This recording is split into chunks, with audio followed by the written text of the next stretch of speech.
कानी बहू। किशोरी लाल जी के बेटे राघव की शादी की बात जगह जगह चल रही थी, लेकिन किशोरी लाल जी को कोई लड़की पसंद ही नहीं आती थी। और उसकी एक ही वजह थी, किशोरी लाल जी का लालची होना। उनको लड़की वालों से मोटा दहेज चाहिए था और इसी चक्कर में एक दिन वो एक बहुत पैसे वाले के घर अपने बेटे का रिश्ता लेकर पहुंचे। उस आदमी का नाम था ओम प्रकाश। देखिए किशोरी लाल जी, मेरी एक ही बेटी है और मेरी सारी संपत्ति जायदाद सब कुछ मेरी बेटी नैना का ही है। पापा, नाम से लगता है बहुत खूबसूरत होगी। कितना अच्छा नाम है ना, नैना। ओ, वैसे बात तो सही है आपकी। अब इतना पैसा है, जमीन जायदाद है, इकलौती बेटी, आप भी क्या करेंगे? सब कुछ उसे ही देंगे ना। बिल्कुल ठीक पहचाना आपने। बस बेटी की शादी और सारी जायदाद उसके नाम। पापा, बिना देखे हाँ कर दीजिए ना। इतना अच्छा रिश्ता फिर कहाँ मिलेगा? माला माल हो जाएंगे हम। मैं अपनी बेटी को बुलाता हूँ। अरे नहीं नहीं नहीं नहीं, आपकी बेटी का नाम नैना है, सुनकर ही लगता है बहुत सुंदर होगी। रहने दीजिए अंकल, मैं तो आपकी बेटी के नाम से ही इतना खुश हो गया हूँ कि उसे बिना देखे शादी करने को तैयार हूँ। अब तो मैं उसका चेहरा सीधे शादी के बाद ही देखूंगा। और इस तरह राघव नैना का चेहरा नहीं देखता और उससे शादी कर लेता है। शादी के बाद अपनी सुहाग रात पर जब राघव नैना का घूंघट उठाकर देखता है तो नैना की आंखें बंद थी।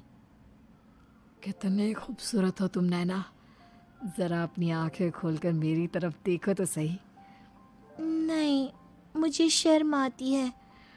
अरे, मैंने तुम्हें शादी से पहले भी नहीं देखा, और अब अगर तुम आंखें खोलकर मुझे देखोगी भी नहीं तो मुझे अच्छा कैसे लगेगा? इससे पहले कि नैना अपनी आंखें खोलकर राघव की तरफ देखती, अचानक से लाइट चली गई और राघव नैना को पूरी तरह से देख भी नहीं पाया। अगली सुबह नैना राघव के लिए नाश्ता बनाकर लेकर आई। अरे ये क्या, आधा पराठा सेका हुआ है और आधा बिल्कुल कच्चा। ये तुमने क्या किया नैना?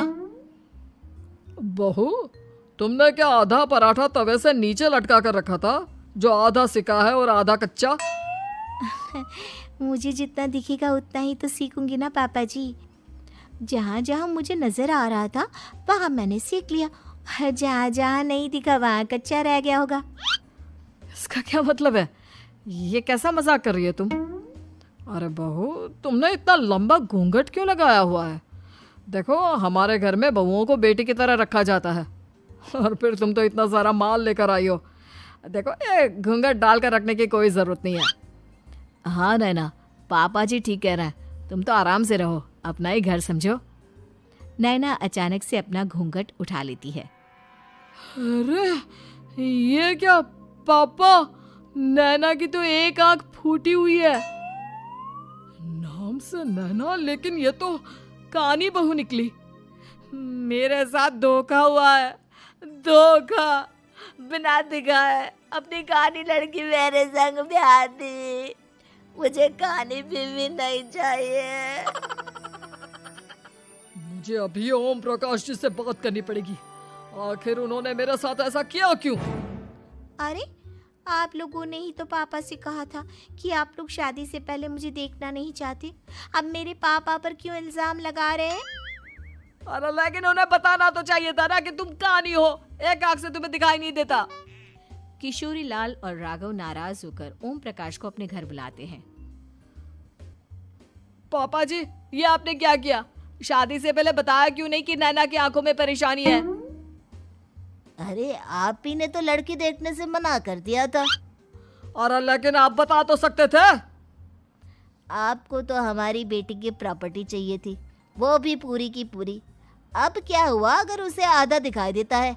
प्रॉपर्टी तो आपको पूरी मिल गई ना। अरे ये क्या बात हुई? मेरी शादी प्रॉपर्टी से नहीं, आपकी बेटी से हुई है। अब ये तो पहले सोचना चाहिए था, तब तो मेरी प्रॉपर्टी देखकर तुम्हारी जुबान लप लपा रही थी। लेकिन मैं कानी लड़की को अपनी बीवी बनाकर नहीं रख सकता।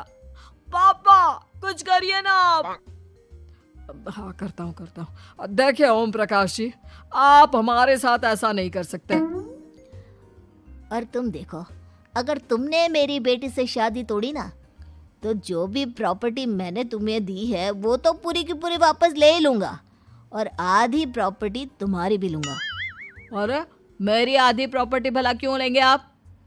इसलिए क्योंकि मेरी बेटी को आधा नजर आता है और उसकी नज़र अभी तक तुम्हारी आधी जायदाद पर ही पड़ी है। अब तुम उसे घर से निकालोगे तो कुछ तो लेकर जाएगी ना। और अगर हम आपकी बेटी को अपने घर की बहू बनाकर रखे तो? तो तुम्हारी पूरी प्रॉपर्टी तुम्हारी ही रहेगी, और जो मैंने तुम्हें दिया है ना, उसमें से बस मैं आधा लेकर जाऊंगा। अरे लेकिन अब आप अपनी दी हुई प्रॉपर्टी में से आधी वापस क्यों लेकर जाएंगे? अगर मैं आपकी बेटी को अपनी पत्नी बनाकर रखने को तैयार हूं तो? इसलिए ताकि भविष्य में अगर तुम मेरी बेटी को धोखा दो तो उसके पास कुछ तो रहे जो पति का हो। वैसे मेरे पास तो बहुत कुछ है, लेकिन अपने पति की कोई निशानी तो उसके पास होनी चाहिए ना। अब अगर तुमने मेरी बेटी को कहानी कहा तो तुम्हें प्रॉपर्टी भी कहानी ही मिलेगी, पूरी नहीं। जमाए राजा। किशोरी लाल और राघव समझ चुके थे कि वो बुरी तरह फंस चुके हैं और अब उनके पास वहां से निकलने का कोई चारा नहीं है। अब समझ में आया ना, लालच बुरी बला होती है। एक तो तुम्हें प्रॉपर्टी मिली, ऊपर से बीवी मिली, उसमें तुम्हें नखरे भी दिखाने हैं। आए बड़े, चुपचाप बैठो दोनों। कुछ दिनों के बाद नैना राघव की कार लेकर बाजार घूमने निकलती है और जब कार लेकर वापस आती है, ये क्या? एक तरफ से मेरी गाड़ी पूरी खराब हो चुकी है। लगता है तुमने मेरी गाड़ी को किसी दूसरी गाड़ी के साथ एक्सीडेंट किया है। अरे अरे कितना बड़ा नुकसान कर दिया तुमने बहू। वो क्या है ना पापा जी, मुझे एक आंख से दिखाई नहीं दे रहा था, सामने से गाड़ी आ रही थी। मुझे तो सिर्फ आधा ही दिखाई दिया और वो गाड़ी मेरी कार से रगड़ते हुए निकल गई। अब मैं क्या करूं बताओ? आप इसे ठीक कराने के पैसे कौन देगा? तुम्हारे पापा। तुमने मुझसे इस तरह से बात की? अभी रुको। नैना राघव की शिकायत ओम प्रकाश को कर देती है। देखो राघव, अब जो मेरी आधी प्रॉपर्टी तुम्हारे पास थी ना, उसमें से आधी और मैं लेकर जाऊंगा, क्योंकि तुमने मेरी बेटी को डांटा। अरे नहीं नहीं पापा जी, गलती हो गई, माफ कर दो। गलती की तो कोई गुंजाइश ही नहीं।